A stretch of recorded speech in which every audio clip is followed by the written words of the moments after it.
माता सीता की कथा धन के भंडार भर देगी। यह कहानी सीता माता कहती थी और श्री राम इसे सुना करते थे। एक दिन श्री राम भगवान को किसी काम के लिए बाहर जाना पड़ गया तो सीता माता कहने लगी कि भगवान, मेरा तो 12 वर्ष का नियम है, अब आप बाहर जाएंगे तो मैं अपनी कहानी किसे सुनाऊंगी। श्री राम ने कहा कि तुम कुएं की पाल पर जाकर बैठ जाना, वहां जो औरतें पानी भरने आएंगी उन्हें अपनी कहानी सुना देना। सीता माता कुएं की पाल पर जाकर बैठ जाती है। एक स्त्री आई, उसने रेशम की जरी की साड़ी पहन रखी थी और सोने का घड़ा ले रखा था। सीता माता उसे देख कहती है कि बहन, मेरा 12 वर्ष का नितनेम सुन लो। पर वह स्त्री बोली कि मैं तुम्हारा नितनेम सुनूंगी तो मुझे घर जाने में देर हो जाएगी और मेरी सास मुझे लड़ेगी। उसने कहानी नहीं सुनी और चली गई। उसकी रेशम जरी की साड़ी फट गई, सोने का घड़ा मिट्टी के घड़े में बदल गया। सास ने देखा तो पूछा कि यह किसका दोष अपने सिर पर लेकर आ गई है। बहू ने कहा कि कुएं पर एक औरत बैठी थी, उसने कहानी सुनने के लिए कहा लेकिन मैंने सुनी नहीं, जिसका यह फल मिला है। बहू की बात सुनकर अगले दिन वह साड़ी और घड़ा लेकर सास कुएं की पाल पर गई।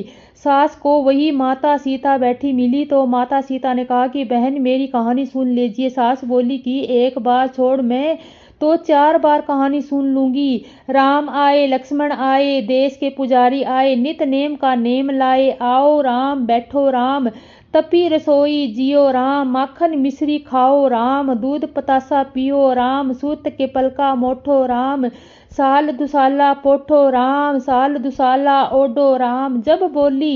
जब राम ही राम, राम ही राम संवारे, सबके काम खाली घर भंडार भरेंगे, सबका बेड़ा पार करेंगे। श्री राम जय राम जय राम जय राम। सास बोली कि बहन, कहानी तो बहुत अच्छी लगी। कहानी सुनकर सास घर चली गई और उसकी साड़ी फिर से रेशम जरी की बन गई और मिट्टी का घड़ा सोने के घड़े में बदल गया। बहू कहने लगी, सासू माँ, आपने ये सब कैसे किया? सास ने कहा कि बहू, तू दोष लगा के आई थी और मैं अब दोष उतार कर आ रही हूँ। बहू ने फिर पूछा कि वह कुएं वाली स्त्री कौन है? सास बोली कि वे सीता माता थी, वे पुराने से नया कर देती है, खाली घर में भंडार भर देती है, वह लक्ष्मी जी का वास घर में कर देती है, आदमी की जो भी इच्छा हो उसे पूरा कर देती है। बहू बोली कि ऐसी कहानी मुझे भी सुना दो।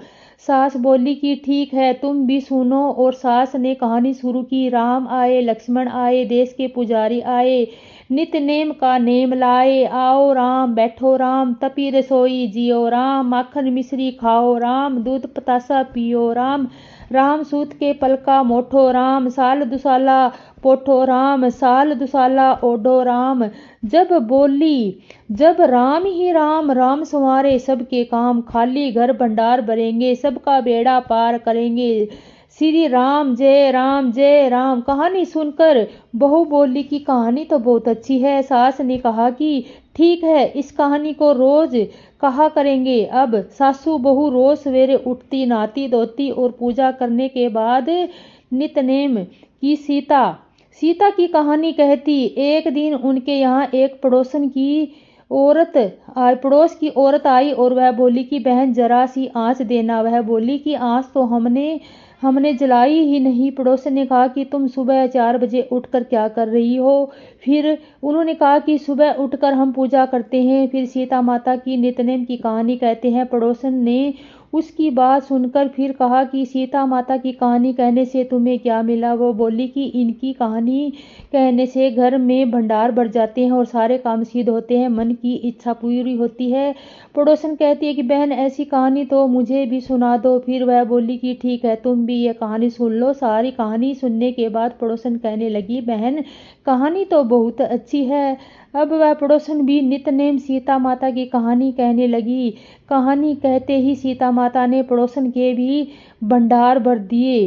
अब तो पूरे मोहल्ले में नितनेम की कथा चल पड़ी, हर किसी को मनोकामना पूरी होने लगी। हे सीता माता, जैसे आपने उनके भंडार भरे वैसे ही आप हमारे भी भंडार भरना। कहानी सुनने वाले के भी और कहानी कहने वाले के भी।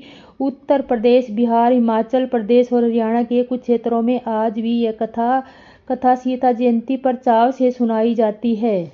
और आपको कहानी कैसी लगी लाइक करें, सब्सक्राइब करें। जय सिया राम।